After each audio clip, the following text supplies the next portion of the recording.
श्री कृष्ण गोविंद हरे मुरारी, हे नाथ नारायण वासुदेव।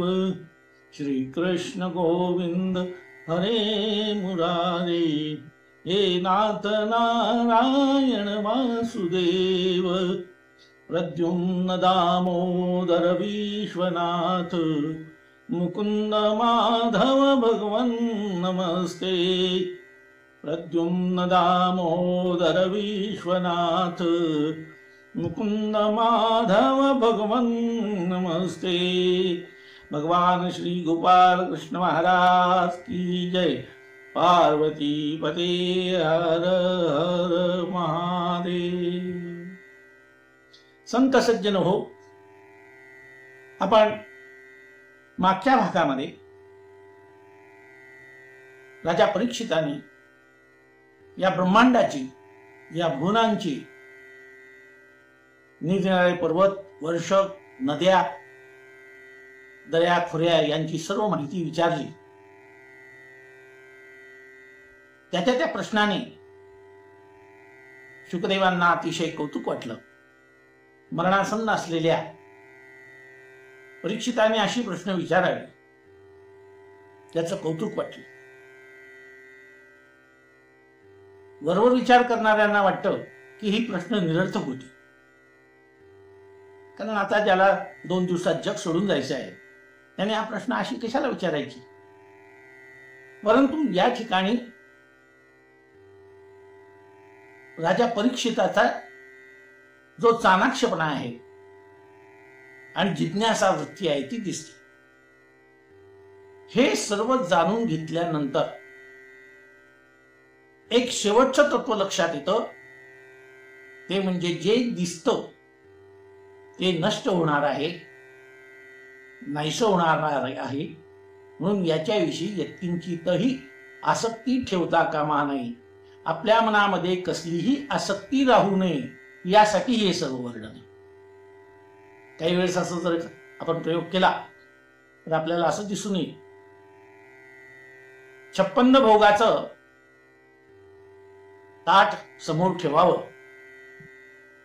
एखाद्या व्यक्तीच्या 56 भोग अजून काही त्याच्यावर वाढवता आले ते वाढवावे, खाण्याचेच नव्हे तर पिण्याचेही काही पदार्थ असतं ते ठेवून त्याला 100 त्यांची संख्या केली आणि त्याच्यापुढे मांडून ठेवलं, समोर एक आसन ठेवलं आणि सांगितलं की बाबा रे, तुला आता याच्यातलं जे खायचं असेल ते तू खा। तेव्हा ती व्यक्ती पाहूनच म्हणजे की आता माझी काही खाण्याची इच्छा राहिली, ते पाहिल्यानंतर त्याची संपूर्ण भोजनावरची आसक्तीच नष्ट होती। तो म्हणतो मला काही नको। आणि त्याला सांगितलेलं असतं की हा जो एक पेला आहे याच्यामध्ये मात्र गंगाजल आहे, गंगाजलही ठेवलेलं आहे। तर तो शहाणा माणूस म्हणेल की मला फक्त गंगाजल द्या, बाकी काही नको। त्याची संपूर्ण आसक्तीच त्या ठिकाणी दूर होते, नष्ट होते, त्याला काहीही खावंसं वाटत नाही। आणि ती गंगाजल म्हणजेच श्री कृष्ण गोविंद हरे मुरारी, हे नाथ नारायण वासुदेव। प्रद्युम्न दामोदर विश्वनाथ, मुकुंद माधव भगवन् नमस्ते। हे गंगाजल, अमृतावनी गोड नाम तुझे देवा, याचाच तो स्वीकार करेल। तसं हे सर्व ब्रह्मांडाचा परिचय शुकदेव राजा परीक्षिताला करून देत आहे। जसा जसा परिचय होतोय तसा तसं ते सर्व ब्रह्मांड, ती रचना आणि त्याच्याविषयीची आसक्ती परीक्षिताच्या मनातून दूर होते आहे। आणि हेच रहस्य त्या ठिकाणी आहे। म्हणूनच हा एवढा पसारा, त्याच्याविषयी माहिती शुकदेवांनी न कंटाळता त्याच्या प्रश्नाकडे ही अंतिम इच्छा होती त्याची, तीही पूर्ण करून दिली। अशा प्रकारचं कथानक आपण मागच्या भागात पाहिलं। स्वर्ग, नरक इत्यादींची गती सांगितली, निवृत्ती मार्गाचं वर्णन केलं आणि परीक्षित विचारताय स्वर्ग आणि नरक हे जे विषय आहेत, स्वर्गाची अभिलाषा कोणीही करेल आणि नरकाविषयी ज्या यातना असतात त्याही जीवाला ऐकून असतात, प्रत्यक्ष अजून त्याने भोगलेल्या नसतात किंवा मागच्या ज्या काही यातना आहेत त्याला स्मृतीमध्ये विस्मृतीमध्ये त्या सर्व गेलेल्या असतात. तो जीव ते आठवू शकत नाही. म्हणून मनुष्याने नरकाची यातना कशी चुकवावी यासाठी काय अनुष्ठान केलं पाहिजे अशा प्रकारचा प्रश्न परीक्षित राजा शुकदेवांना करताय. शुकदेव सांगताय, परीक्षिता, पाप केल्याने मनुष्याला नरक यातना भोगाव्या लागतात. ते आपल्या इच्छेवर नाही. मला काही होणार नाही, हे सब झूठ आहे, हे मनुष्य तेव्हा बोलतो जोपर्यंत त्याच्या शरीरात अहंकाराची रग आहे. अहंकाराची रग आहे, विविध तर्क करण्याची शक्ती आहे, तोपर्यंत त्याची भाषा असते अशी असते. पण जसा जसा त्याचा प्रवास पुढे सरकत जातो आणि जगाचे अनुभव यायला लागतात, त्या जगाच्या अनुभवातून त्याच्या लक्षात येतं की नियती तिचा खेळ करतच असते. जो हमारे अंदर बैठकर हमें बिना पूछे सब कुछ करती है, सब कुछ करती है, उसे नियति कहते हैं. आम्हाला विचारत नाही नियती मी काय करावं. आसमान में उड़ने वाले मिट्टी में मिल जाएगा. कितीतरी आकाशात उडणारी माणसं, शेवटी त्यांचा शेवट कसा झाला हेही लोकांनी अनुभवलेलं आहे. आणि हे जर टाळायचं असेल तर मनुष्याने काय केलं पाहिजे, तर कृतकर्माचे प्रायश्चित्त मरण्यापूर्वी घेतलं पाहिजे. कृतकर्म म्हणजे काय, तर आपण आतापर्यंत जन्माला आल्यापासून किंवा आपल्याला जसं जसं समजायला लागलं तेव्हापासून जे काही कर्म केलेलं असतं, सर्वच कर्म आपण काही चांगले करतो अशातला भाग नाही. काही आपल्या स्वार्थामुळे आपण आंधळे झालेलं असतो आणि ते कर्म करताना आपल्याला काहीही वाटत नाही. कोण पाहत आहे, कशाचा पाप आणि पुण्य, कशाचा स्वर्ग नरक, कशाचं इथेच भोगावं लागतं वगैरे, ह्या सगळ्या गोष्टी तो झूट आहे असं मानतो. परंतु जो त्याच्यातून सजग झालेला असतो तो सर्वस्वाचा मोहाचा त्याग करतो आणि केलेल्या कर्माचं प्रायश्चित्त घेण्याची तयारी ठेवतो. कितीही सशक्त पैलवान असो, शक्तिमान असो, काही असो, पण तो जेव्हा आजारी पडतो प्रारंभी त्याला काही वाटत नाही, काही नाही असं होत राहतं, मला तर काहीच होत नाही. परंतु आजार बळावत जातो. मग तेव्हा आपल्या चेकिंग सुरू होतात, रक्तापासून सर्व शरीराच्या चेकिंग सुरू होतात. आणि चेकिंग सुरू झाल्यानंतर त्याचे रिपोर्ट येतात. प्रारंभी त्याला त्याविषयी काही वाटत नाही, हे आता चांगलं होऊन जाईल. परंतु जेव्हा तो आजार बळावत जातो, चेकिंग होतो आणि ते चेकिंग करणं त्याच्या हिताचं असतं. आणि ते चेकिंग केल्यानंतर तो जो आजार आहे त्या आजाराचं स्वरूप समजून घ्यावं लागतं. आजार कसा आहे, दुर्धर आहे,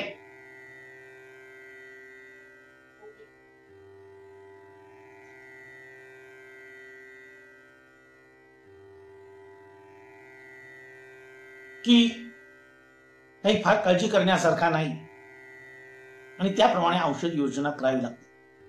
तसं आपण आपलं पाप जे केलेलं कर्म असेल ते आपल्यालाच पूर्ण माहिती असतं, आपला आत्मा त्याचा साक्षीदार असतो, आणि त्याप्रमाणे आपण प्रायश्चित्त घेतलं पाहिजे.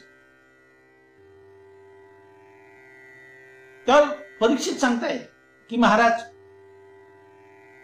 पापामुळे मनुष्याला कष्ट होतात, त्याला शिक्षा होते, मरणोत्तर नरक यातना त्याला सहज करावे लागतात.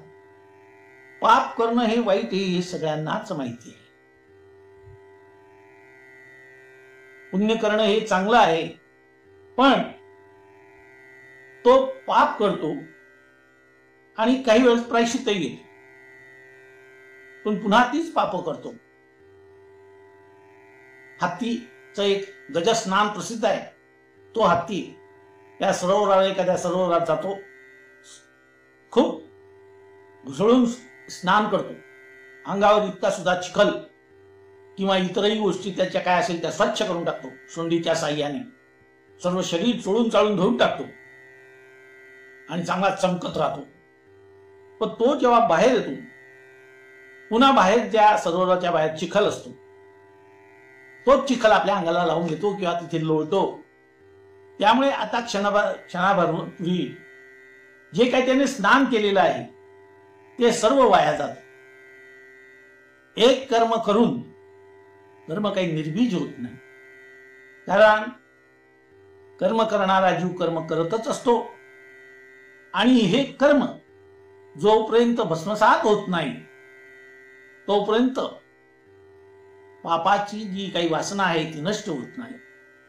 आणि जोपर्यंत वासना आहे, इच्छा आकांक्षा आहे, हव्यास आहे, आसक्ती आहे, तोपर्यंत त्या जीवाकडून पाप कर्म घडतच असतं.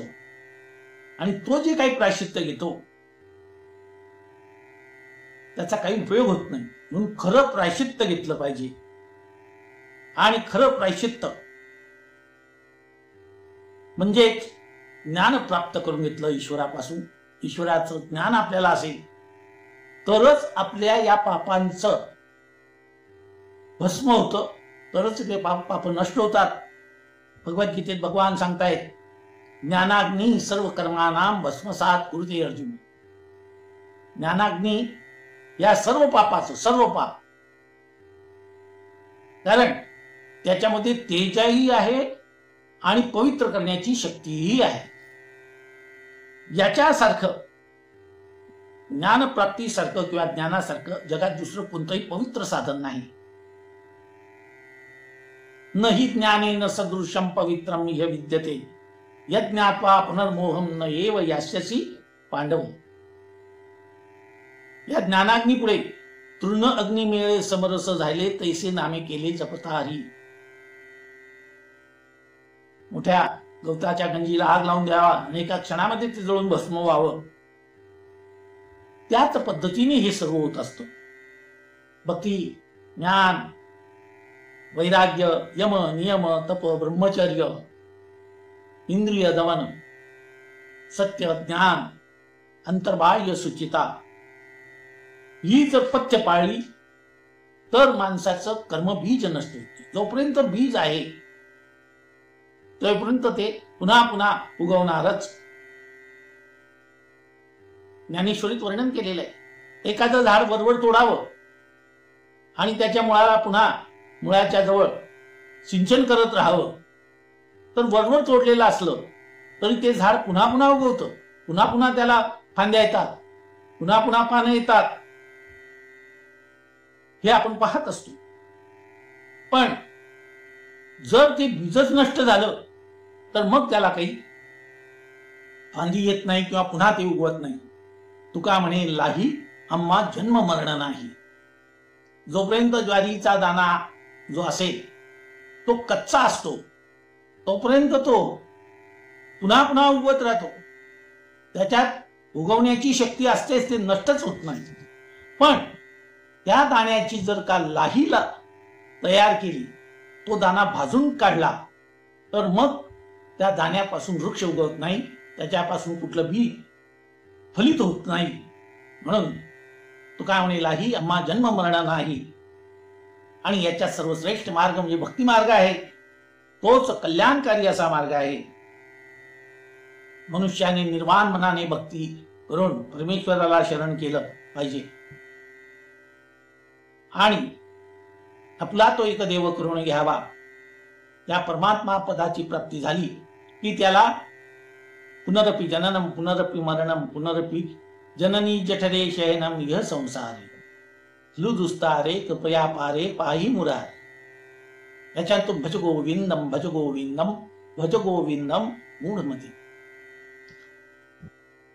हरिनामाचं उच्चारण एकदा अनन्य भावाने माणसाने केलं, निर्वाण मनाने केलं की बस परमात्मा आता तुझ्याशिवाय मला काही नाही, तेव्हा मात्र त्या व्यक्तीची सर्व पाप नष्ट होतात.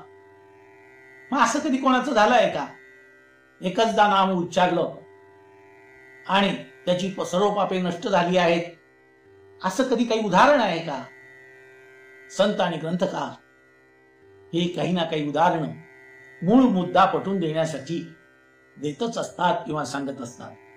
होय, त्याने अनंत पाप केलेलं आहे अशा व्यक्तीचे सुद्धा परमेश्वराच्या नामाच्या उच्चाराने त्याची सर्व पाप नष्ट झाली आहेत, याविषयीची एक कथा ते सांगतायत. दक्षिणेकडे कान्यकुब्ज नावाचं एक नगर होतं.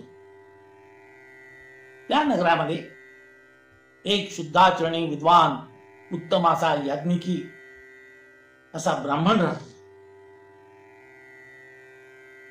या ब्राह्मणाची परिस्थिती चांगली होती.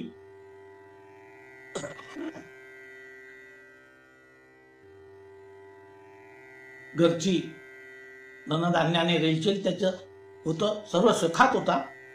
परंतु केव्हा केव्हा मनुष्याच्या जीवनामध्ये एखाद दुसऱ्याचा पाय घसरतो.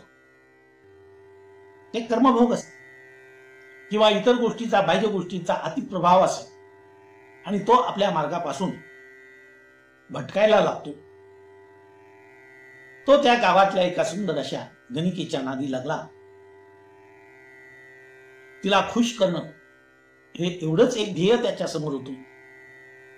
त्याने खूप पाप केली आणि शेवटी काय असतं, धनधान्यही संपतं, पुण्यही संपतं. त्याने ब्रह्मकर्म सोडून दिलं, आपला ब्राह्मणत्व विसरला. ज्ञानेश्वरीमध्ये एक ओवी आहे, पुण्याची पावटी श्रे मग इंद्रपणाची उटी उतरे येऊ लागती माघारे मृत्यूलोकी. मनुष्य पुण्य करतो, स्वर्गाला जातो, पण तिथेही त्याचा पुण्याचा बॅलन्स संपतो आणि तो बॅलन्स संपला तर मात्र जसा बँकेचा बॅलन्स संपला तर तुमचा चेक वटला जात नाही, तसं पुण्याची पावटी श्रे मग इंद्रपणाची उटी उतरे. इंद्रपदावर का तुम्ही जाऊन पोहोचता नाही पुण्याच्या जोरावर. येऊ लागती माघारे मृत्यू लोकी. अशी परिस्थिती त्याची झाली. त्याच्या जवळची संपत्ती संपवण्यात आली. आता सवय तर सुटत नाही. ती सवय पूर्ण करण्यासाठी तो धनद्रव्यासाठी लुटमार करू लागला, जुगार खेळू लागला, इतरांना फसवू लागला. सर्व प्रकारचं ब्राह्मणत्व सोडून दिलं. तो विसरला, कोहम, मी कोण आहे हेच विसरून गेला. लबाडी करणे, लोकांना बुडवणे, पैसा मिळवणे, अशा तऱ्हेचे नीच कर्म तो करू लागला. अशी अवस्था त्या ब्राह्मणाची झाली. तो आपल्या कुटुंबाचं रक्षण याच पद्धतीने करत असेल, पालन पोषण करत होते. हळूहळू वय होत गेलं. कुटुंबाचा पसारा वाढलेला होता. त्याला पुष्कळ अशी मुलं होती आणि त्याला म्हातारपणामध्ये त्याचाही वय झालं होतं. परंतु वृद्धापकाळी त्याला एक पुत्र झाला होता. तो सर्वात लहान होता. शेंडेफळ त्याला आपण म्हणू, असं ते शेंडेफळ होतं. त्याचा तो अत्यंत आवडता असा पुत्र होता. कारण बाकीचे पुत्र मोठे झालेले होते, ते त्यांच्या त्यांच्या कामामध्ये, त्यांना बापाला जी जास्त मुलं झालेली असतात त्यांच्याविषयी ते बंधुप्रेम काही राहत नव्हतं. अल्प कुटुंब असेल, छोटं कुटुंब असेल तर त्याच्यामध्ये गुणागोविंदाने राहण्याची एक प्रकारची सवय लागते. फापट लेकुरे उदंड झाली, घरातील लक्ष्मी निघून गेली, बापुडे भिकेशी लागली कोणी एक. समर्थ रामदास स्वामींचं वाक्य आहे. लेकुरे उदंड झाली, घरात ओरवाडा वाढला तर मग सगळ्यात फजिता होता. आर्थिक, कौटुंबिक वस्तूंची चणचण, कर्ज, या अशा सर्व ज्या काही अडचणी आहेत त्या उभ्या राहतात. पण याचा मुलगा लहान होता, त्या लहान मुलावरती मोठी मुलं काही त्यांचे लाड करायचं नाही, हाच त्याचे लाड करायचा. आणि यांनी या लहान मुलाचं नाव नारायण असं ठेवलं. तो नारायण लहानपणी ठुमू चालायचा, त्याचं ते बोलणं, त्याचं हसणं, आणि त्यामुळे तो आनंदित होत असे. त्या मुलाला सतत आपल्याच बरोबर घेऊन फिरत असे, जेवताना, खाताना, फिरताना. नारायण कुठे गेला? चला नारायण, आपण इकडे जाऊ. नारायण कुठे? नारायणा नारायणा. सारखा त्याला त्या लहान लेकराचा नारायणाचा ध्यासच लागला. आणि एकेकाळी सुस्वभावाचा हा मनुष्य मध्येच वाईट मार्गाला लागला. आता म्हातारा झाला आणि त्या जिथे त्याला नातू वगैरेला शोभेला असा जर पुत्र असला तर लोकांना तो एक थट्टेचा विषय होईल. अतिवृद्धापकाळ झालेला, कोणी विचारलं कोण आहे, नातू आहे का, तर त्यांनी सांगितलं नाही माझा मुलगा आहे.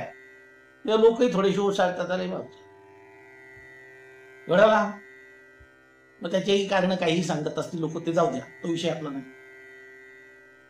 आता ते मोठ्या मुलांचे संसार ज्याचे त्याचे. घरात आता नारायणच फार लहान होता आणि त्याच्यावरच या व्यक्तीचा, ब्राह्मणाचा जीव होता. त्याचं नाव अजामिळ असं होतं. अजामिळच्या संगत सोबतीला फक्त नारायण.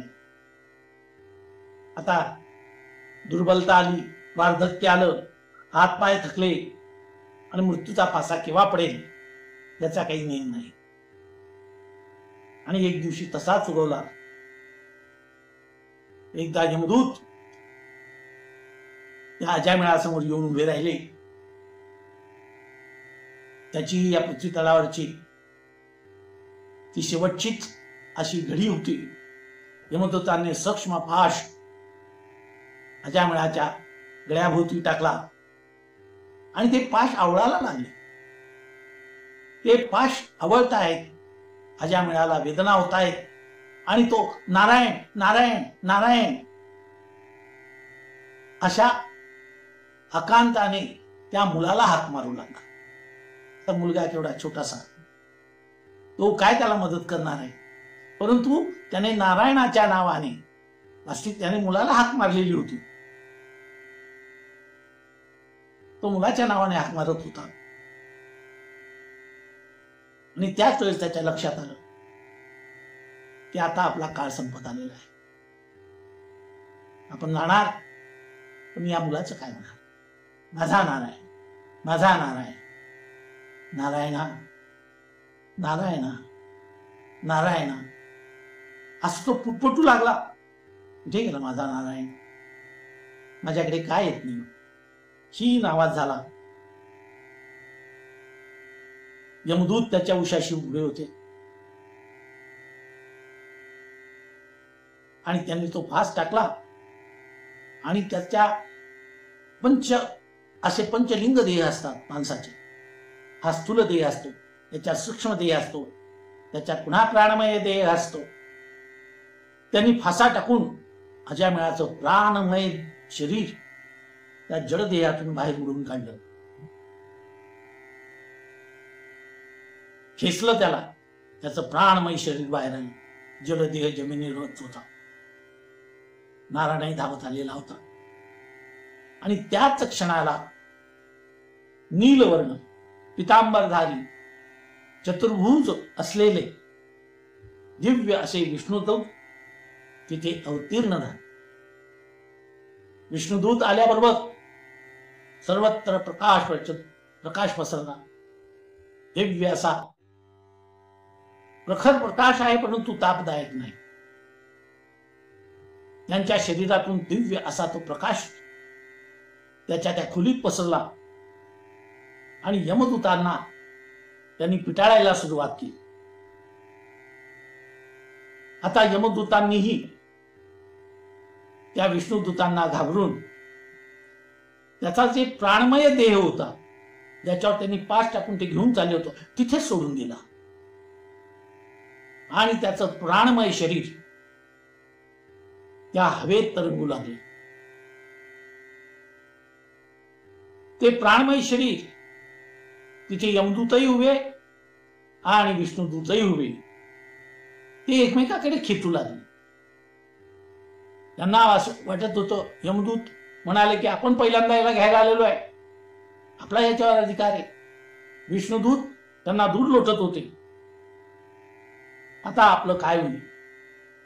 त्या प्राणमय शरीरातला तो अजामिळ ती त्यांची खिचाखिची पाहत होता आणि त्याचं मृत शरीर, पंचभूतात्मक जे शरीर होतं, निष्प्राण देह होता, तो जमिनीवर पडलेला, तो जमिनीवर होता. नारायण त्या काळात येऊन लागला, तो बाहेर कुठे खेळत असेल, धावत धावत आला. बापाचं शरीर त्याने पाहिलं, त्याला ते प्राणमय शरीर दिसू शकत नाही, कारण ते पाहण्याला हे आपले जन्मचक्षु असमर्थ असतात.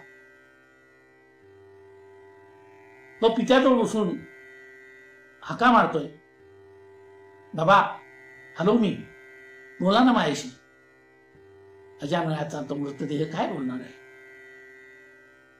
त्या मृतदेहाजवळ तो कावरा बावरा बसला, घरात कुणीही नव्हती, तो छोटा बालक आणि ते मृत झालेलं अजामिळाचं शरीर. पण अजामिळाचं जे प्राणमय शरीर होतं, त्याच्यातून अजामिळाला हे सर्व दिसत. एकीकडे यमदूत आहे, एकीकडे विष्णुदूत आहे, आणि त्यांच्यामध्ये संवाद सुरू झाला. तो अजामिळ आता ऐकतोय. यमदूत विष्णुदूतांना सांगता, अरे तुम्ही कोण आहात. तुमचा एकंदर स्वरूप पाहिल्यानंतर असं वाटतं की तुम्ही कोणीतरी देवदूत म्हणजे विष्णुदूत आहात असं आम्हाला वाटतंय. तुम्ही कशाला आला. हा जीव आमचा आहे, आम्ही याला घेण्यासाठी आलेलो आहे. अरे यांनी घोर पाप केलेली आहे, याच्या पापाचा पाढा वाचला तर दिवस पुरणार नाही, आणि त्याची आता इहलोकातली यात्रेचा दिवस संपलेला आहे. आता त्याची यात्रा इथे संपणार आहे आणि त्याला यमपुरीला घेऊन जाण्यासाठी आम्ही इथे आलेलो आहोत. परंतु तुम्ही आम्हाला अडवणारे कोण आहात, असं ते यमदूत त्या विष्णुदूतांना बोलतायत. त्यापैकी जे 4 लोक होते, त्यापैकी एक जो ज्येष्ठ होता, तो म्हणाला, अरे यमदूतांनो, तुम्ही इथे आला हे खरं आहे, पण आम्हाला अजामिळाला वैकुंठाला घेऊन जायचं. अशी प्रत्यक्ष भगवान विष्णूची आज्ञा आहे. प्रत्यक्ष भगवान विष्णूने आम्हाला इथे पाठवलेला आहे, त्यामुळे त्याला नेण्यासाठी आम्ही इथे आलेलो आहे. तुम्ही आम्हाला अडवू नका. त्यावर यमदूत विचार करू लागले, अरे हा महापातकी आहे. विष्णुदूतांना सांगतायत हा महापातकी आहे, आणि हे विष्णुदूतांनो, तो पातकी असल्यामुळेच आम्ही याला यमपुरीला घेऊन जातो. पुढे आहे यमयातना, याला यमयातना भोगायची आहे. कारण याच्या नशिबाच्या जेव्हा लेखाजोखा पाहिला तर याच्या माथी पापच जास्त आहे. हा यमपुरीलाच योग्य आहे, आणि आम्ही हे जे काही करतोय याच्यावर अन्याय नाही करत. आम्ही याला फरफटीत घेऊन जाणार आहोत, हा त्याच्यावरचा अन्याय नाही, ते धर्माला धरूनच आहे. जो जीव जसं कर्म करतो त्या कर्माप्रमाणे त्याला त्याचं फळ प्राप्त होतं. त्यामुळे आम्ही असं धर्मविरोधी कार्य करत नाही. याला शिक्षा करण्यासाठी आम्ही याला यमलोकात घेऊन जाणार आहोत. विष्णुदूत त्यांना दरडावतात. अरे असा कोणता धर्म आहे की त्या धर्माचं तुम्ही पालन करता आहात आणि याला कोणती शिक्षा करणार आहात? आणि तुम्ही जी शिक्षा करणार आहात ती काही धर्माला धरून असेल असं आम्हाला वाटत नाही. शिक्षा कोणाला होते? जो पाप कर्म करतो त्याला होते, हे मान्य आहे. परंतु मनुष्य जन्मात जे आलेले आहेत ते सगळेच प्राणी शिक्षा भोगतात का? सगळेच प्राण्यांना शिक्षा होत नाही. त्याच्यातले काही सुटूनही जातात. आणि शिक्षा भोगणारे प्राणी थोडेच असतात. पापी कोण, पुण्यवान कोण हे ठरवणारे तुम्ही कोण? यमदूत आणि विष्णुदूतांमध्ये हा संवाद चाललेला आहे. आणि पाप कोणतं आहे, पुण्य कोणतं आहे, हा ठरवण्याचा अधिकार कोणता आहे, याविषयी त्या दोघांमध्ये, यमदूत आणि विष्णुदूतांमध्ये चर्चा सुरू झाली. ती चर्चा तो हवेत तरंगत असलेला प्राणमय शरीरातून अजामिळ हे सर्व ऐकतो आहे. श्री कृष्ण गोविंद हरे मुरारे, ये नाथ नारायण वासुदेव. श्री कृष्ण गोविंद हरे मुरारे, ये नाथ नारायण वासुदेव. प्रद्युम्न दामोदर विश्वनाथ, मुकुंद माधव भगवन् नमस्ते. श्री कृष्ण गोविंद हरे मुरारे, हे नाथ नारायण वासुदेव. भगवान श्री गोपाल कृष्ण महाराज की जय.